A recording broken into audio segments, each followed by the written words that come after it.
Season 22 updates starting right now. All right, let's see the new Battle Pass cosmetic. Season 22 Battle Pass, Plague Reaper. Let's do it.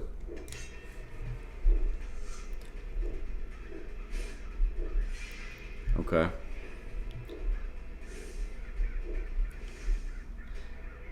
Okay.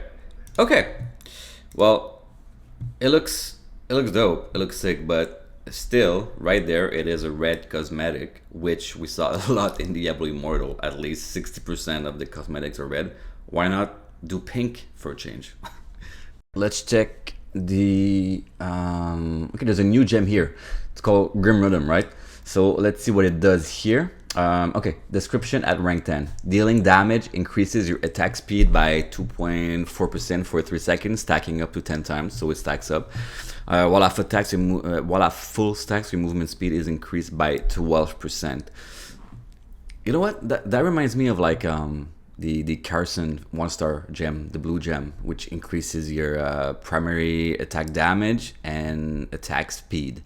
But here it says dealing damage increases your attack speed, so that means not just the primary attack damage, which I think is gonna be good. Actually, we need to test it. All right, so I won't go over like all the words and all the little details, right? So if you need to see something, just pause the video, right? But I'm gonna go over the like important stuff.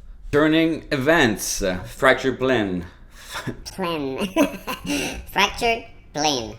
Sorry for my French. So fractured plane, we all love that, right? Shady stock, I love that too. Can get green sets and stuff. Alley of Blood, again, it's coming back. So the same thing as a Shadow War. Yeah, good stuff. Okay. And Infernal Knowledge, so that's an event, right? You complete tasks and then you get stuff, right? Gems, Telluric Pearls and stuff. Here, now, balance changes. That's where I am not happy. So, Battleground and Rite of Exile, right? Battleground and Rite of Exile, damage dealt to summons by players has been decreased from 150% to 100%. Okay, that's not the thing I'm mad about, so that's good. I mean, if you have good summons build, I mean, yet it's not really... There's not enough good builds for that, but good stuff. Like, if players want to test that, good stuff. That's where I'm a bit iffy about it. So, Battlegrounds and Rite of Exile, subsequent, whatever, loss of control effects imposed by the same player within 6 seconds will have diminishing returns. So each effect will have 70% effectiveness compared to the last. Example, the first is 100% effective, second is 70, third 49, and so on, right? So where's the potency comes into that? I mean, like, a lot of people spent or focused on the potency, right? So why removing some loss of control at the second hit or the third hit? I will compare that again. I always come back to that as a MOBA example, League of Legends, or I was a big player of Mobile Legends on phone, and it's the same duration here than on other games. I mean, I used to get CC'd for 5-6 seconds. It's a matter of knowing how to play and strategize, right? I do not get that. I'm a bit iffy about it. I never had any problems with CC, whatever class. I tried every classes in Battlegrounds, and I mean, it just, you need to focus on with your teammate and how to play to not get CC'd, right? So I do not get that. I don't like it at all. Maybe Barbs. I don't know. They always get stuck. They always frontline. Maybe Barbs do something about maybe reducing their loss of control. I don't know. But reducing the old CC effect stuff, nah. That thing is gonna hurt free-to-play players even more. Like, they don't have, I don't know, they didn't focus on raising their potency or resistance enough, whatever. So it's gonna benefit Wells again. Now, so pause if you need. I won't read all of it because it'll be like a waste of time. But what I want to say is all the changes in skills and items, all of the classes is about either damage increase most of the time or cooldown reduction. All of them. I don't get why we get enough damage in the game, so I do not get why you do damage increase to items And cooldown reduction, I can get it to some degree, like some items, but that was unnecessary. I do think. If you don't think so, then let me know in the comments what you think. Next is Reliquary matchmaking. All right, pause to read. But what it says is that you can now quit match for raids, right? So it's gonna look for 7 other players to match you with, depending on your combat rating and stuff, right? So it's gonna match you with the right people. But do we have enough raids going on to do that? Maybe on Mondays and Thursdays I reset, but are you really gonna get quick matching with that? That's what I'm not sure. We'll have to see about it. Like some instances where players bring their friends to help them and they're below CR. So if they bring their friends, how is that gonna work? Yeah, if it only accepts the right CR for the raid. Here, Reliquary Blacksmiths. Yes, yes, and yes. Yes, thank you so much. That was a crazy thing to do to I was used to it. I was right next to the blacksmith, but a lot of people, like, it was a mess. Just going to blacksmith and then waiting so they salvage and then go back and raid. So this is amazing. Thank you, Blizzard. Thank you. And the Reliquary exit portal. So when yeah. So there were some cases where the exit portal was placed next to the loot after slaying a boss, right, leading to players accidentally exiting the instance, and that is true. Like you have like loot, and then you want to press on it. There's a hand there, and then there's a portal right next to it. So good job, man.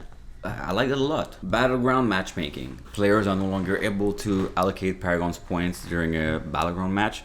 Developers note, I'm going to read that.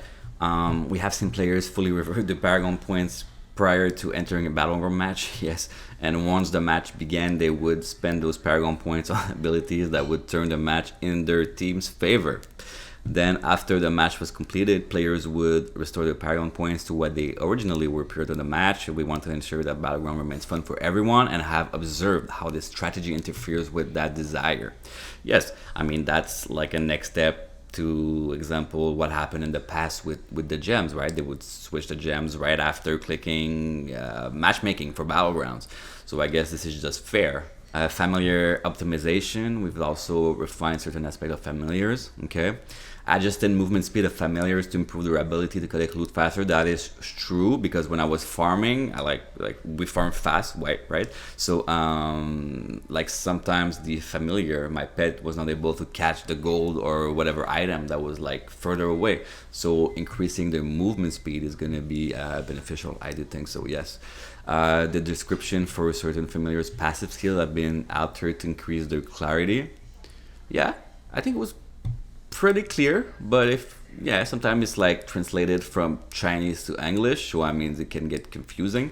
But yeah, okay, cool. And missed familiar contracts will now be sent to players via in-game mail. Okay, yeah. And also one thing about familiars, like we need to have more like contracts, familiar contracts in a week. This is insane. Like we have 3, right, with battle points, and then you can buy them for 10,000 gold or 100 gold, or 100k gold or something, whatever it is. But like free-to-play players also need to have more familiar contracts. Like this is a crazy system. It's gonna take a long time. So I do think it needs to have way more contracts. By tapping or clicking the log icon of familiars menu, players can log their familiar. Okay, log familiar cannot be traded nor used for melding. Okay, in case you mess up or whatever, because you have so many of the same type sometimes. So I get that. Okay, so that's all about familiars. Like I said, pause it if you need to read it. Battle points from familiar contracts also. Juggernaut, I guess. Specialization skill. Jesus. Okay. The Juggernaut skill acquired from the Champion Paragon tree and Inferno whatever can no longer be used in Shadow of the Immortal. The description of this skill has been updated to state this. All right. So I talked about this in my last video. I made a whole video about this. Go check it out if you haven't. But yes, we're immortals right now, and it was Juggernaut skill was pretty intense because you would get heal and ultra fast movement speed, so it was like difficult for shadows to kill the immortal and the challenge of the immortal, right? um I hope they kept the tree as it is, maybe just the juggernaut skill, but I hopefully they kept other skills in the tree active, because if not, well, it's just gonna go back to what it used to be, being close to impossible to win that phase for the immortal. Next is player health UI. Yes, so health bars are larger and more easily recognizable. Bonuses and decreases a player is experiencing, and their durations will now be tracked. Yes, this change helps players more precisely track the status of incoming and outgoing crowd control effects during combat. This can be toggled in the settings menu. Yes, that's amazing. Like the health bars were too tiny, we couldn't see anything. Again, in MOBAs, you can see everything. It's like little bars. It's like, you know, when you're CC'd and stuff. So that would be amazing. I like that a lot. I like that change. Boss damage immunity. Bosses who are immune to damage will have their health bars turn great to better communicator status. Okay, cool. And Shadow War menu. Shadow War notification that appears 10 minutes before a match begins has been removed to prevent players from accidentally canceling their involvement in the activity. Cool.